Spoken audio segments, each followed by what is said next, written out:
Hello everyone. तो कैसे आप सब लोग। मेरा नाम है आर्यन अग्रवाल। हम बात कर रहे थे लिक्विड स्टेट में ऑब्जेक्टिव क्वेश्चंस की और सिंगल करेक्ट क्वेश्चंस हमने देख लिए थे। अब हम बात करेंगे एसर्शन रीजन टाइप के क्वेश्चंस की। तो एसर्शन रीजन क्वेश्चंस की बात करूं तो ये हाल फिलहाल में काफ़ी ज़्यादा पूछे जाने लग गए हैं। स्पेशली नीट में इनका पूछने का जो ट्रेंड है वो एक्सपोनेंशियली बढ़ा है पिछले 1-2 सालों में। मेंस में पहले पूछे जाते थे, थोड़े कम पूछे जाते थे, अब थोड़ा ज़्यादा पूछे जाने लग गए हैं। इवन एडवांस में पूछे जा सकते हैं। और नीट और मेंस में जो एआर क्वेश्चंस पूछे जाते हैं वो पेपर का रैंक डिटरमाइनिंग क्वेश्चंस में से एक होते हैं। मतलब अगर हमें इन क्वेश्चंस को सॉल्व कर लेंगे तो हमारी रैंक अच्छे आने की प्रोबेबिलिटी बहुत बढ़ जाएगी। बात करें एआर क्वेश्चंस को सॉल्व कैसे करते हैं तो इसके लिए हमें सबसे ज़्यादा ज़रूरी क्या है, कंसेप्चुअल अंडरस्टैंडिंग हमारी अच्छी होनी चाहिए, थ्योरेटिकल नॉलेज अच्छी होनी चाहिए। अगर हमारी ये नॉलेज अच्छी नहीं है, कंसेप्चुअल नॉलेज अच्छी नहीं है, तो इससे कोई फ़र्क नहीं पड़ता हमने एआर क्वेश्चंस कितने प्रैक्टिस करे हैं, 200 300 400 कितने भी एआर क्वेश्चंस प्रैक्टिस कर लो। अगर नॉलेज में कमी है, अगर कंसेप्ट में कमी है, तो आप एआर का क्वेश्चन ठीक नहीं कर पाओगे।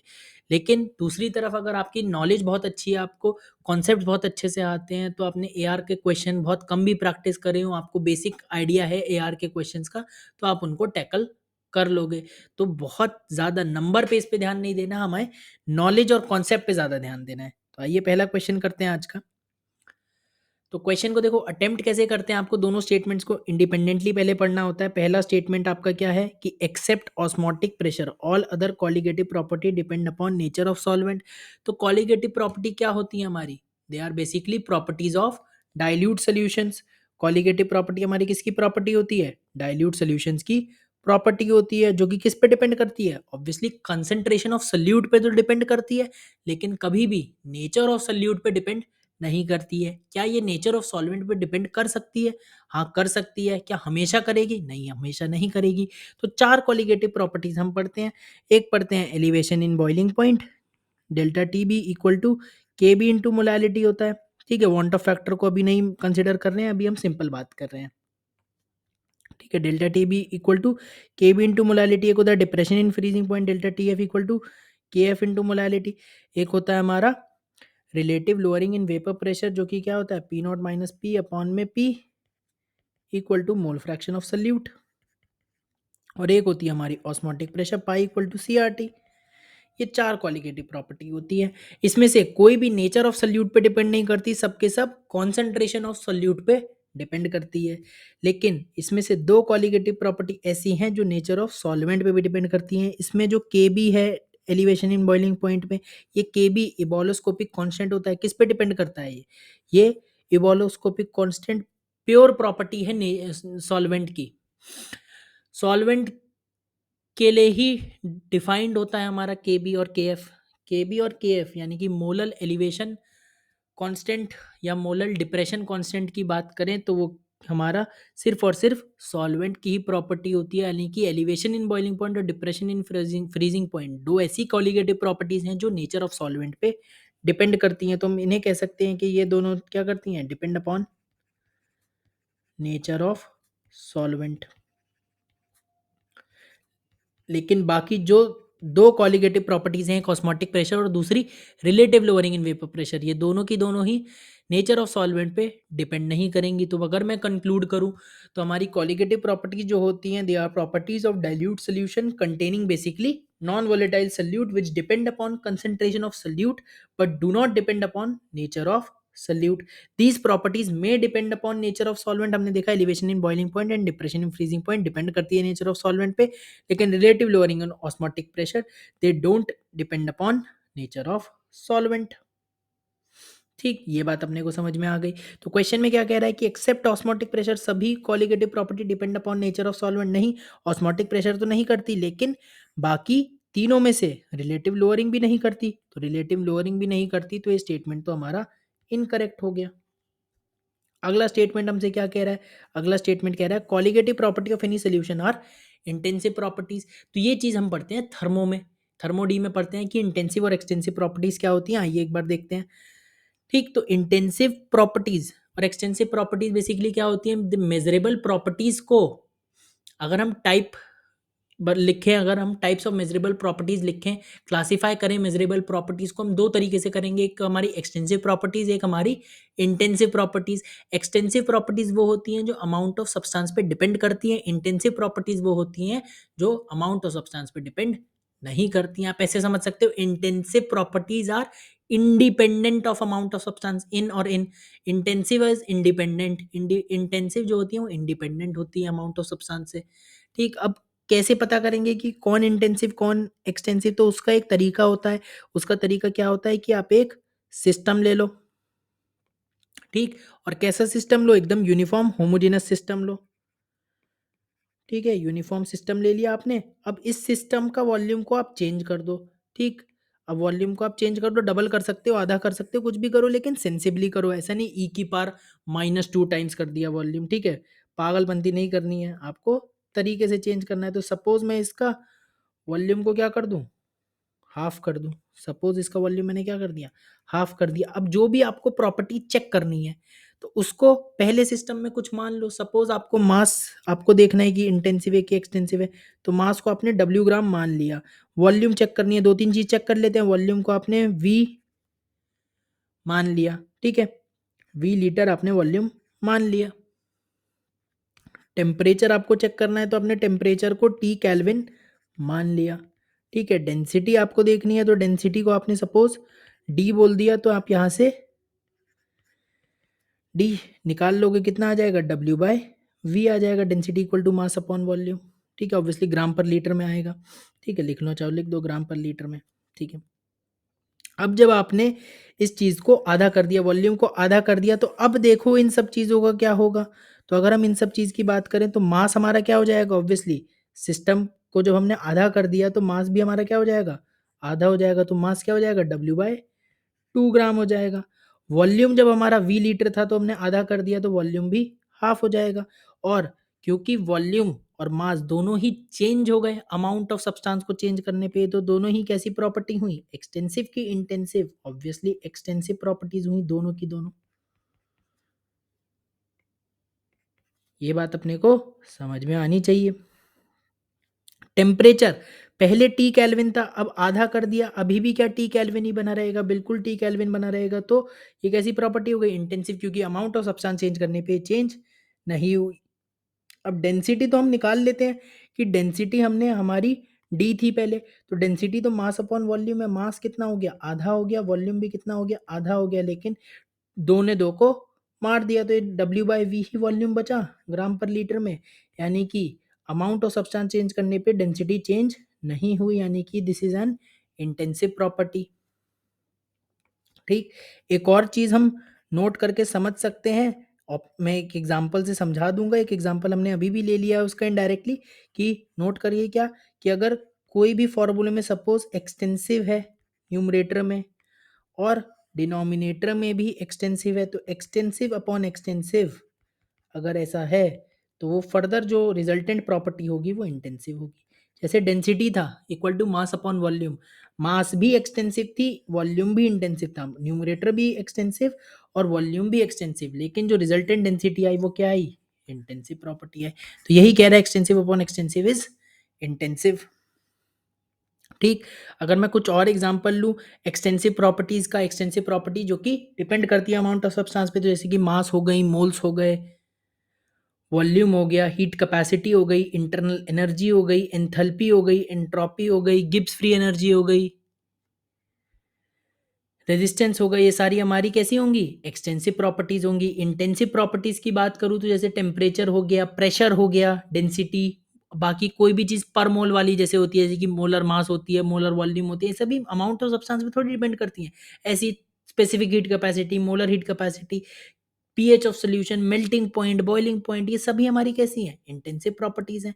ठीक, अब और क्या, मोलर वाली जैसे पर मोल वाली चीज बोली थी मैंने, molar internal energy, molar enthalpy, molar entropy, molar Gibbs free energy, ये सब भी क्या होंगी, इंटेंसिव प्रॉपर्टीज होंगी। इसके अलावा कोई भी कॉन्सेंट्रेशन टर्म, आप मोलैरिटी ले लो, मोलैरिटी को आप कैसे बता सकते हो कि ऊपर न्यूमरेटर में क्या आते हैं, मोल्स आते हैं, तो मोल्स क्या है आपकी एक्सटेंसिव प्रॉपर्टी, डिनोमिनेटर में वॉल्यूम क्या है, एक्सटेंसिव प्रॉपर्टी, तो आपका मोलैरिटी क्या हो गई, इंटेंसिव प्रॉपर्टी। सिमिलरली आप मोलैलिटी, मोल फ्रैक्शन, कोई भी concentration term, percent W by W, percent W by V, percent B by V, PPM PPB, आप कोई भी कंसंट्रेशन टर्म ले लो, सारी ही इंटेंसिव प्रॉपर्टीज ही होंगी।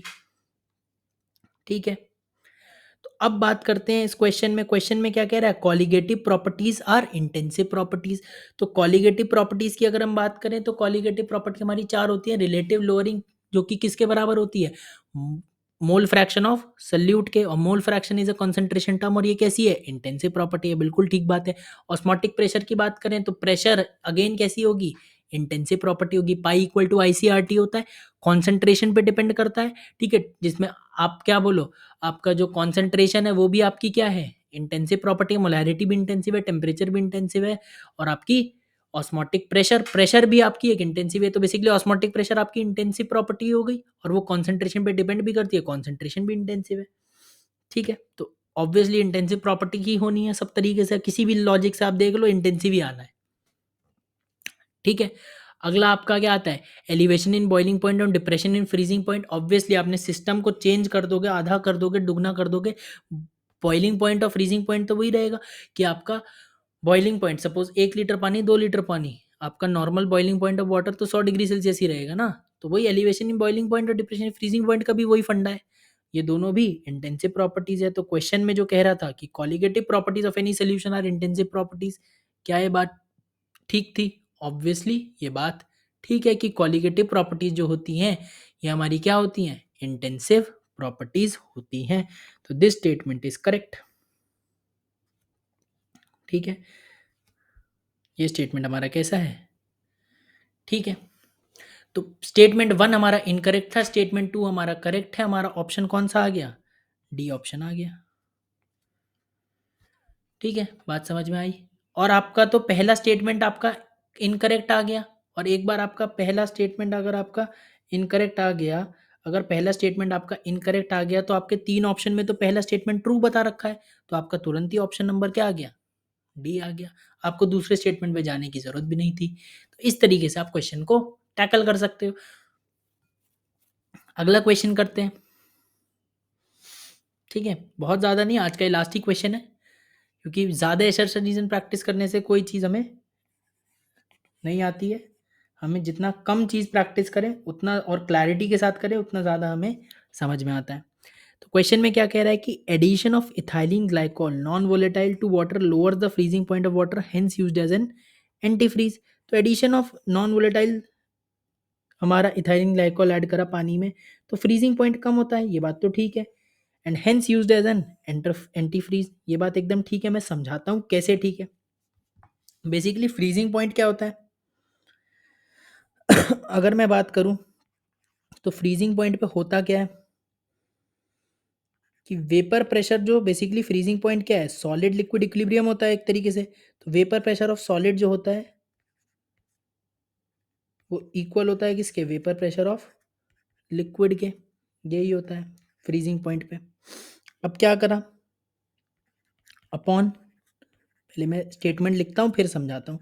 Upon addition of non volatile solute, अब कोई भी नॉन वोलेटाइल सोल्यूट हो सकता है, यहाँ पे इथाइलिन ग्लाइकोल दिया, कोई और भी हो सकता है। ठीक, किस में ऐड करा, इन लिक्विड सॉल्वेंट, यहाँ पे क्या है, पानी है।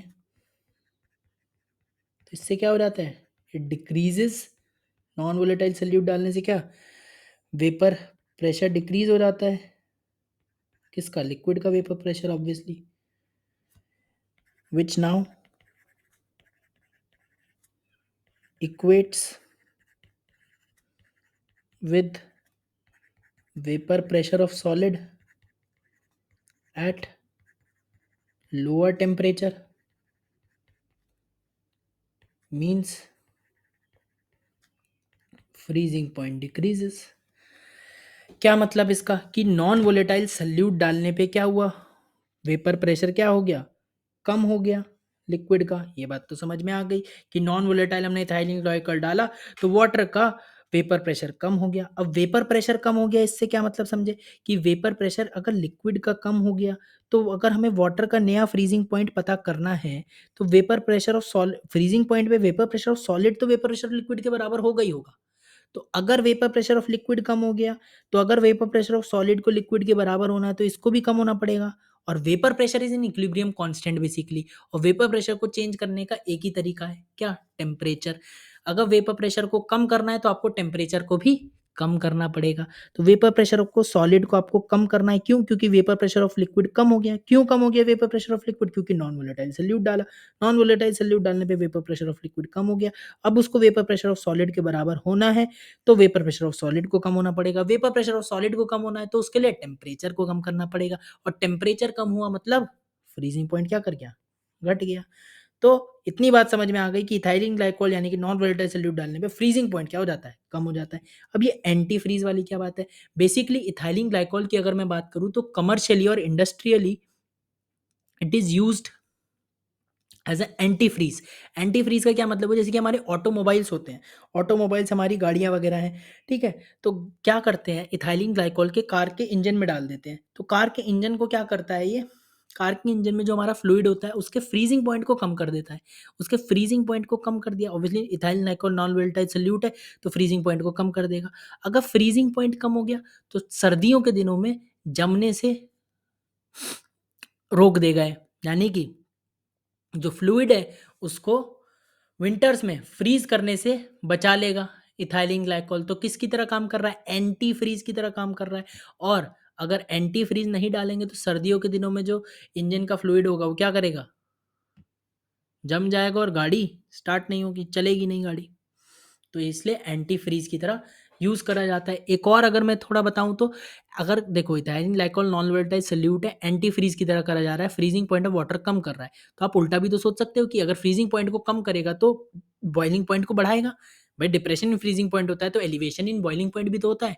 तो एक तरफ फ्रीजिंग पॉइंट को कम कर रहा है, दूसरी तरफ बॉइलिंग पॉइंट को बढ़ा रहा है। इसका क्या फायदा है?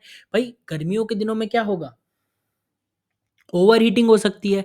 तो ओवर हीटिंग ना हो, इसकी वजह से क्या कर देता है, जो ऑटोमोबाइल का फ्लूइड है, उसको बॉइलिंग पॉइंट को बढ़ा देता है, तो उस वजह से ओवर हीटिंग बच जाती है। बात समझ में आई? तो ओवर हीटिंग बचाने के लिए आप समर्स में कह सकते हो कि it is acting like a coolant. और सर्दियों के दिनों में फ्रीजिंग बचाने के लिए it is acting like a antifreeze. तो इथाइलिन ग्लाइकोल यानी कि कोई भी non volatile solute freezing point को कम कर देगा और एंटी फ्रीज की तरह यूज कर सकते हैं उसे। बिल्कुल ठीक बात है। अब कह रहा है addition of any substance, addition of any substance to water lowers its freezing point. ये तो गलत बात है भाई। एनी सब्सटेंस थोड़ी फ्रीजिंग पॉइंट को कम कर देगा। आपका नॉन वोलेटाइल सॉल्यूट डालोगे तभी तो कम होगा। सपोज आपने कोई मोर वोलेटाइल सब्सटेंस डाल दिया, जो कि आपका जो आपका प्योर वाटर था, उससे कोई मोन वोलेटाइल सब्सटेंस डाल दिया, तो थोड़ी फ्रीजिंग पॉइंट कम हो जाएगा? फ्रीजिंग पॉइंट कम ही नहीं होगा तब।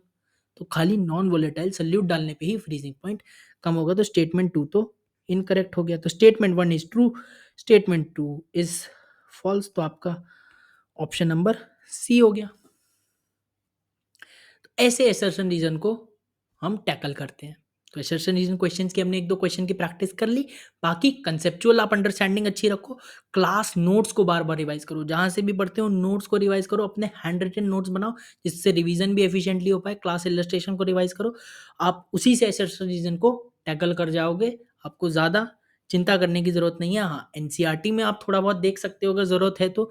अगर आपके क्लास नोट बहुत अच्छे नहीं बन रहे हैं, तो आप एनसीईआरटी को रेफर कर सकते हो। वहाँ पे सो, एज, बिकॉज, दस, ये जितने भी आपको दिखें आपको एनसीईआरटी की लाइनों में, ये वाले यहाँ से पोटेंशियल एआर क्वेश्चंस बन सकते हैं। ठीक है, तो तब तक के लिए इतना ही।